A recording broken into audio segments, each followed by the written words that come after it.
Chapter 17. Definitely not a foolproof plan. "You seriously want to do this?" Damien asked. "You heard Governor Whitlock. We should just run while we still can." "Look, if we can kill Zarloth, we might be able to convince the Bloodborn to surrender," Varun argued. "If we just walk away and leave them to do whatever they're doing, we're most likely going to have to face them eventually, and when that happens, they'll have 10 times the forces they do now." The group had been arguing for the past hour, trying to figure out a plan. "What if we try to bluff our way in?" Kalith suggested. "If we can convince them that we're Bloodborn, we can get by without any problems." "How would that help us find Zarloth, though?" Varun asked. "Your plan might get us through the doors, but what then?" "You," Kalith said. "You're our ticket to Zarloth." "What?" Varun blinked at her, confused. "How?" "If the rest of us bring you and Vala as prisoners, they'll probably let us bring you to Zarloth," Kalith explained. "Since they've made such an effort coming after us, they must want some of us for something." "They'll probably kill her on sight, though," Varun countered. "She was their prisoner before, so it would be suspicious if she were caught near the compound again. If she were trying to get away, she would probably run as far and fast as she could. If you, Vala, and Damien got their armor, you may be able to pass yourselves off as Bloodborn. We'll need a mask or something for Vala, but I don't think you and Damien have been seen by them." "I know the Chimera one saw me," Talmer said, "and Baodin is a bit obvious." Baodin glared but didn't reply. "And where are we supposed to get Bloodborn armor?" Damien asked apprehensively. "From the Bloodborn, where else?" Vala asked. "We can find a patrol, sneak up on them, kill them, and take their armor. We can have Talmer and Kalith up in the trees while you, Baodin, Varun, and I wait in the shadows.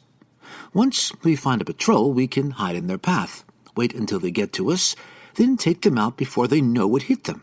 "I like this plan," Baodin commented, fingering his axe. "So, after we get the Bloodborn armor, we're going to need to figure out some way to make these 3 look like they're tied up without actually tying them up," Kayla said. "I don't think I was seen, but Damien and I should still probably have some sort of disguise." "We should also look like we got into a scuffle," Talmer added. "If we show up completely unharmed, they'll most likely be suspicious." "We're a bit scuffed up already," Damien said, picking up his cloak nervously. "Couldn't we just throw some dirt around?" "I have something," Vala offered, digging in her bag and producing a wooden case containing an assortment of powders and dyes, including a vial containing dark red liquid. She held it up to the light, inspecting the contents. "What's that?" Damien asked. "Highly concentrated madder root extract," Vala explained, showing him the vial. "It's usually used to dye clothes, but when it's concentrated, it looks exactly like blood to an untrained eye." "Why am I not surprised you know this?" Kalith asked sarcastically. "You really are an assassin, aren't you?" "Let's go, then," Talmer said, seeing that Vala wasn't going to answer Kalith. "I think the Bloodborn will double-check any restraints we have on, so whatever we use will have to be locked on. But some sets of shackles are surprisingly easy to unlock. If we cannot find something that can be easily unlocked, we can try to hide a key until we are inside the compound, or we can risk it and try to make it look like the restraints are locked without actually locking them." "What happens if you can't unlock them?" Damien asked. "We break them," Varun answered nonchalantly. "Or we wait for Vala to do her magic." "What if you get separated from her?" Damien continued, starting to panic. "There are so many ways this plan could go wrong. We're in way too deep." "Hey, whoa, calm down," Talmer said, placing a hand on Damien's shoulder. "You're right. There are a lot of ways this could go wrong, but we do not have time to worry about that. The only thing we can do right now is make the best plan we can, stick to it for as long as we can, and hope it works. We've come too far to back out now." "Plans rarely survive contact with the enemy. Let's hope this one does, Bearden muttered before raising his voice loud enough for everyone to hear. Come on, let's get to hunting Bloodborn. Phelan stood in the corner of the training room, not sure what to do. It was large, with a few wooden structures scattered around, simulating different types of terrain. When he'd first been enhanced, he'd been brought into this room to meet Arian. There were fewer people in the room this time. About 15 feet away from him, the elites were sparring with a pair of training swords, which were basically weighted sticks, and the rapid crack of wood meeting wood rang out as their sticks clashed. Phelan was still surprised by how similar they looked. The one who had been thrown into the tree by the Thrakai now had a scar on his forehead, although it was often covered by his hair, and their features were distinct enough that he could tell they weren't twins. But with no difference in their gear, and very little in their mannerisms, he had no way to easily identify them. The sticks flashed faster as they fought. Phelan suddenly wondered how the Thrakai had been able to knock both of them out. Seconds later, Tenor landed a lucky hit, smacking Six in the jaw. He stumbled back, spitting out blood. "Are you all right?" Phelan called, worried and still not comfortable around injuries. "That was a pretty good hit." Six nodded, raising his sword again, ready for another round. They continued sparring, occasionally landing hits on each other. "Hey," Arian said, raising his voice slightly to be heard over the clashing sticks. "Catch." He sent a practice sword flying through the air. Phelan caught it just before it hit him. It was wooden but weighted like a normal steel sword. Arian held one like it. "You want me to fight you?" Phelan asked in disbelief. "You need training, and I could use the practice," the Tauren explained. "I'll go easy on you, and you're wearing armor. You're not going to get hurt." Still a bit apprehensive, Phelan stepped forward awkwardly, swinging the sword. He trained with the sword a few times before, but as the son of a noble house, there wasn't much need for him to use a blade. He was better with a bow, and had used one for hunting before, but there wasn't much game near the town of Snowgate where he'd grown up. Trying to act like he knew what he was doing, he swung the blade in an arc over his head. Arian parried easily but didn't attack, letting Phelan strike at him as much as he pleased. After a few minutes, he began making a few low-powered attacks that could be easily turned aside. Phelan blocked most of them and stepped out of range for the rest. Arian nodded approvingly. "Try using the ring," he advised. "It will let you do something called shadow jumping to get to any point within about 30 feet from where you are. If you time it well, you can get behind someone and take them out before they even know you're there." "How?" Phelan asked, but somehow, almost like an instinct, he already knew. He guessed the enchantment on the ring allowed its wearer to understand how it worked as soon as they tried to use it. "The ring will show you," Arian said. "Try it on me. Shadow jump, then hit me as hard as you can. Trust me, you won't be able to hurt me." Phelan took a step, focusing on a point directly behind Arian. He felt himself vanish in a swirl of mist, just like he'd seen the elites do, and reappeared a split second later behind the Tauren. He swung the sword, but Arian was already bringing his blade up to block. The wooden swords met, making a satisfying crack. Arian attacked, still only putting a fraction of his strength into the blow, and Phelan shadow jumped again, reappearing on his other side. As the wooden blade whistled through the air, Arian ducked, turning and swinging for Phelan's legs as he did. He tried to shadow jump again, but he misjudged the distance and reappeared 5 feet from where he'd wanted. "Not bad," Arian said. "You're learning faster than some I've seen. You're not used to the sword, are you?" "Is it that obvious?" Phelan asked, slightly embarrassed that he was being called out. "To my eyes, yes. I'll teach you the basics if you want," Arian offered. "If you're as quick a learner as you seem, this shouldn't take long." He began walking Phelan through the basics of sword fighting. It took a while, but eventually Phelan caught on, finding a rhythm. Arian seemed pleased. They went back to sparring, and Phelan soon started getting the hang of his ring. The sun was nearly down by the time they found a patrol, and brewing storm clouds hung ominously in the sky, nearly blocking out the last rays of light. 4 Bloodborn hybrids were trying to stealthily make their way through the thick trees. It appeared to be 2 men and 2 women. One of the men had a pair of large gray wings on his back. Vala could tell that his armor was modified and wouldn't work as a disguise, but the other man looked about Damien's size. "They're heading right towards us," Vala whispered, crouching in the shadow of a large tree. "We can just hide here and wait for them to come to us." She peeked around the tree, hoping to get a better look at the hybrid scouts. They were getting closer, and she could make out more details. She tried to quickly come up with a strategy. She could tell the winged hybrid would be a problem. Unless they took him out first, he could quickly get high up and out of range. One of the women had shadowy tendrils curling around her, and her eyes were a solid gleaming black. Vala thought she might be a shadow wraith hybrid, but she wasn't sure. The other man had shimmery skin that appeared to shift and change color ever so slightly as he moved. The fourth hybrid was a young half-elf with streaks of iridescent teal around her eyes, like exotic tattoos. Her eyes themselves were very pale, almost white. She was the only one not wearing a helmet. The scouts were almost within range. Talmer and Caliph, who had circled around behind the patrol, drew back their arrows, picking their targets. Baodin raised his hand, about to signal the attack. He held up 3 fingers. The Bloodborn drew closer, not knowing what was waiting for them. 2 fingers. They continued walking, so close that Vala could hear their footsteps even though they were trying to be quiet. 1 finger. They were almost at the cluster of trees the group had been hidden in. Baodin pointed at the patrol, signaling the attack. The whole group attacked at once, but the Bloodborn reacted almost immediately. They didn't manage to dodge all the attacks, but all of them survived the sneak attack.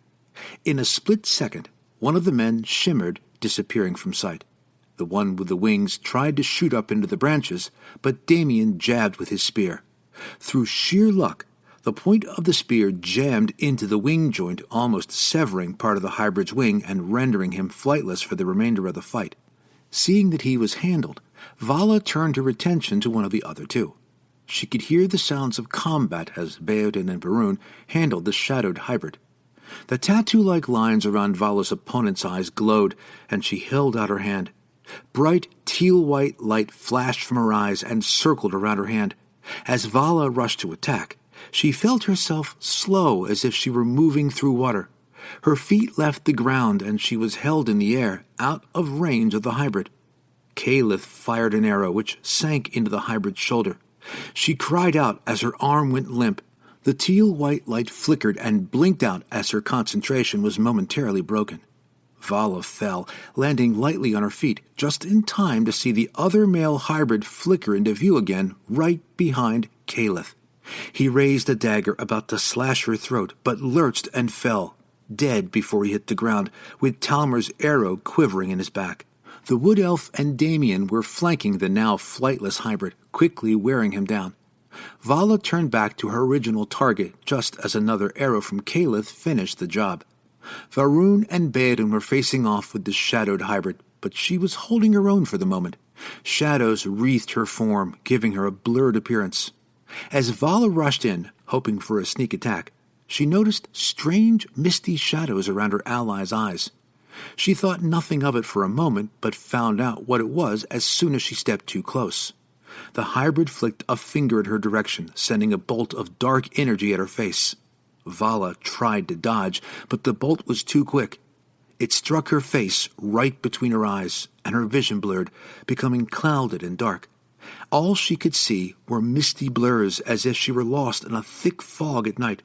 Her near-perfect night vision did nothing to help her. She was rendered effectively blind. The trees were only slightly darker than the rest of the landscape around her, and she almost walked into one. Trying to shake off the effect, she focused on the blur she thought was the Bloodborn hybrid. She stabbed for it, hoping it was the hybrid and not one of her allies. She hit something and heard a yelp as her dagger impacted. Her vision cleared slightly, and she could see it was her opponent. Pivoting around her, Vala grabbed her wrists, pulling her arms behind her. Baodin and Varun, now able to see, stepped up quickly to finish the job. "They're getting stronger," Vala commented, dropping the corpse as it dissolved into a shadowy mist. "Oh, they're scared of us," Baodin thought. "That might not be a good thing." "Why not?" Damien asked, helping Vala pull the armor off one of the hybrids. Don't we want them to fear us? Not necessarily, Varun answered.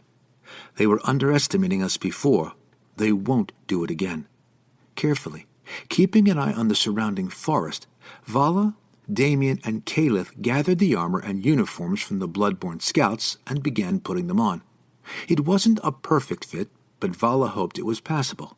After taking a moment to adjust it as well as she could, she picked up the necklace. The cold black metal felt strangely heavy in her hands as she moved to clip it around her neck. As soon as it was clasped, a wave of nausea rolled over her, and she had to brace herself against a nearby tree trunk to keep from falling over. After a few seconds, it passed, but she still didn't feel quite all right. There was a strange tugging in the back of her mind, like a whisper too quiet to hear. It grew stronger as she focused on it. She felt like she was expected to do something, but she didn't know what. "What's wrong?" Talmer was standing next to her, looking worried. "Are you all right?" "I'm fine," Vala said, not quite knowing if that was true herself. "Let's get going." "Those hybrid freaks won't know what hit him," Beodin proclaimed, cracking his knuckles. "If this works," Talmer said, slipping his bow and quiver off his shoulder, "we'll still need a lot of luck to get to Zarloth without being found out. Once he's dead, we may have to fight our way out." Suddenly, anger rose in Vala. These weren't her friends. They were assassins. Her daggers were in her hands before she even realized what was happening. She glanced at her weapons, confused, then flung one of her blades at Talmer. As the dagger left her hand, she felt powerless, like she was a puppet in her own body, but at the same time, her actions felt right. This was okay. Whether she missed or he dodged, she didn't know, but the dagger struck deep in a tree, less than an inch from his ear. He stared at her, shocked, green eyes wide and confused. "Vala," he started. "What?" She was already moving, snatching the dagger from the tree, then turning to knock him off his feet with a clean leg sweep. An arrow flew by her head, and she turned to see Kalith with her bow raised, but instantly realized she wasn't aiming at her. Around Kalith's neck was one of the black chokers. Vala knew that Marianne were still an ally, even if the others had betrayed them. Feeling adrenaline begin to course through her veins, she turned to the traitors she thought were her allies. An arrow was sticking out of Beodin's tunic, caught by the mail he'd hidden underneath. Finally recovering from the unexpected assault, the others split up. Talmer and Beodin teamed up against Kalith, leaving Damien and Varun for Vala to deal with. She ran for them, daggers ready. Damien jabbed at her with his spear, and she dived out of the way without thinking, popping back up to throw both daggers at him. One embedded itself in the shaft of the spear, but the other caught his bicep as it sailed by. She could tell it was a deep scratch, but only a scratch. Damien spun the spear around, attempting to hit her with the end of the shaft. It was a mistake. She ducked under the strike and left, bringing her foot up to kick him square in the jaw. He stumbled back, one hand covering his face. Hoping he was out of the fight for a few seconds, Vala turned to focus on the bigger threat. Varun was definitely not where she had last seen him, and, knowing how dangerous an unseen enemy could be, she spun around to find him. She was just in time to see the blade of his sword heading straight for her face. Terror filled her, momentarily suppressing the adrenaline rush. For a second, she wondered why they were even fighting. They're traitors, she reminded herself, but the words didn't feel like her own. She tried to pull out of the way of what should have been a lethal blow and somehow succeeded. As she leapt back, the sword caught her neck, but it was just the very tip, and luckily it didn't hit anything vital. She felt a tug as her choker was caught by the blade and ripped off. Suddenly, she felt free, as though a huge weight she didn't know she was carrying was lifted off of her shoulders. In that instant, it was all clear. Realizing she had to act fast, she turned and dived for Kalith, tackling her to the ground. Frantically, she grabbed for the necklace and tore it off. As soon as the clasp came undone, Kalith stopped struggling and her eyes went wide. She sat up, looking like she was about to cry. "What was that?" Beodin yelled, outraged. "You tried to kill us!" "They're being controlled," Vala whispered, trying to process what had just happened. The Bloodborn. They're being controlled through the necklaces. They've been forced to be completely loyal to Zarloth, which is why Calith and I attacked Talmor when he said that we were going to kill Zarloth. If that's true, why didn't you attack us the second you put the necklaces on? Varun asked. You knew the plan. Maybe you hadn't said anything that could be threatening to Zarloth. Maybe it has to be a trigger or a direct command, Vala mused. I'm so sorry, Calith said. I thought you had betrayed us. Whatever enchantment is on these things, it's powerful. I don't think I could have resisted it, even if I knew what was going on. Every hybrid I saw in that compound had one of them, Vala continued. They're all being controlled. We've been killing people who aren't even in control of their actions, Damien asked, shocked, wiping away a trickle of blood from his newly split lip. I couldn't tell I was being controlled until I was forced to attack you. I think the longer you wear the necklace, the stronger its hold on you gets. They probably think they're acting on their own, and even if they do feel controlled, they think they're doing the right thing, Vala explained. They think it's okay. Even if they don't know why they're doing something, it feels right to do. We have to stop this, Talmor said, helping Calith up and tucking a stray lock of her hair behind her ear. With as little bloodshed as possible. Let's get moving. Calith's voice was cold and emotionless. We have evidence now, Damien exclaimed. We should get word to the king. Tell him what's really going on here. It might take a while, but we came looking for evidence, and we've got it now. The blood alone wasn't enough, but these necklaces are proof that something is going on out here. This isn't something we can handle on our own. It's too late for that. Varun handed his greatsword to Damien. Even if we could tell someone fast enough, and they did stop this, how would you explain our involvement? At best, we'd be executed for murder. The Bloodborn have done terrible things, but we've got blood on our hands too. We might have had no choice, but the king and his court probably won't see it that way. Besides, it would take days to get a message to the capital, and we may not have that long.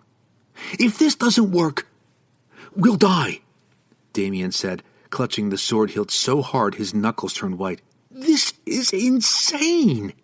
We were going to do this if there was no other option, but now we can get help.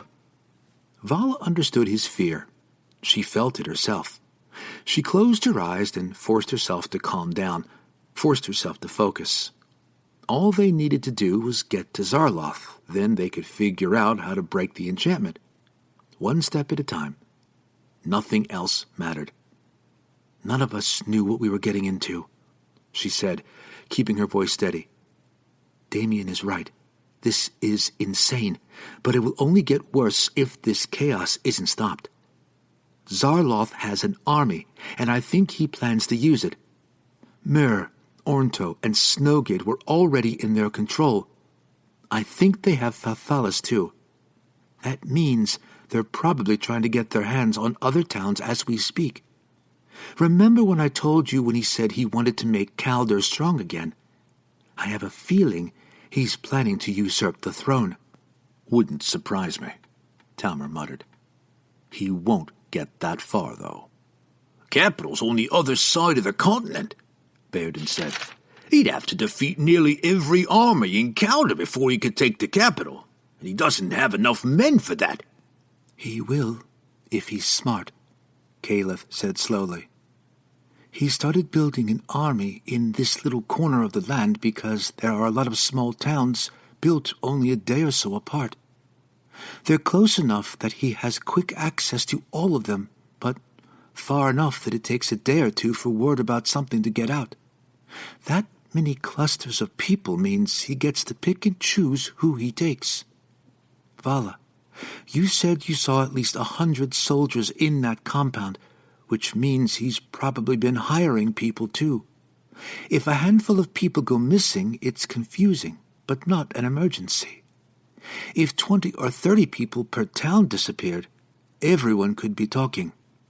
People are talking, Bairden broke in. That's why we were hired, so either Zarloth and his men get sloppy, or they stop caring. If they stop caring, there's a good chance their plan is nearly complete. 2 of the Bloodborn we've killed said that it was too late to stop them, Vala said. They may be farther ahead than we think. Zarloth's not rushing to take the capital, Damien mused, catching on. He's going to take over all the small overlooked areas before he tries anything big, and he might already have nearly all the towns in this area in his control. Exactly, Caleb said, which is why we need to stop him before his plan gets any more foothold. If we're doing this, we're going in now, Varun said. No hesitation, no backing out. We either do this now or we walk away and leave hundreds of people to the mercy of a tyrant. I think all of us have been running away for too long, Talmer said. We can't run this time. I don't plan on walking away, Bairden proclaimed, a fire in his dark eyes. We're literally about to walk into the heart of their compound. Caleb glanced at the body at her feet. We've been in too deep to turn back for a long time. I'm not gonna back out, Damien sighed. Vala guessed his decision may have been made due to peer pressure rather than valor, but a decision was a decision. This is the best plan we've got, but I have a very bad feeling about this. Me too, Vala agreed. But we're doing this. Somberly, they finished getting the Bloodborn armor on. 3 of the 4 scouts had light leather helmets, which Vala hoped would be enough of a disguise. She tied her hair up in a loose bun, pulled on her mask, and put on the helmet. Caleb and Damien slid theirs on as well. Grabbing the vial of madder root extract from her bag, she gave the group a once-over. They were all beat up, but she used the fake blood to make the visible cuts and scrapes look a bit worse. Once she, Damien, and Caleb were armored, and the others had handed over their weapons, she had to figure out how to restrain them. Each of the guards had carried a set of shackles, but when Vala inspected the clasps, she could tell they would be difficult to unlock without the key. Since giving the captives keys would undoubtedly arouse suspicion if they were searched, she tried to close the clasp just enough for it to be shut, but not enough for it to lock. She knew that, if a fight broke out, she likely wouldn't have enough time to undo all 3 of the locks before someone got hurt. She hoped it wasn't noticeable. She managed to get Talmer's set to balance, and she thought she got Bairden's, but as soon as she turned away, she heard a click and a curse as they locked. Just leave it locked, the dwarf ordered. You have the key. You can unlock us when it's time. You trust me to do that? I don't have much of a choice, do I? Vala left Talmer's shackles unclasped, but the other 2 were really locked up.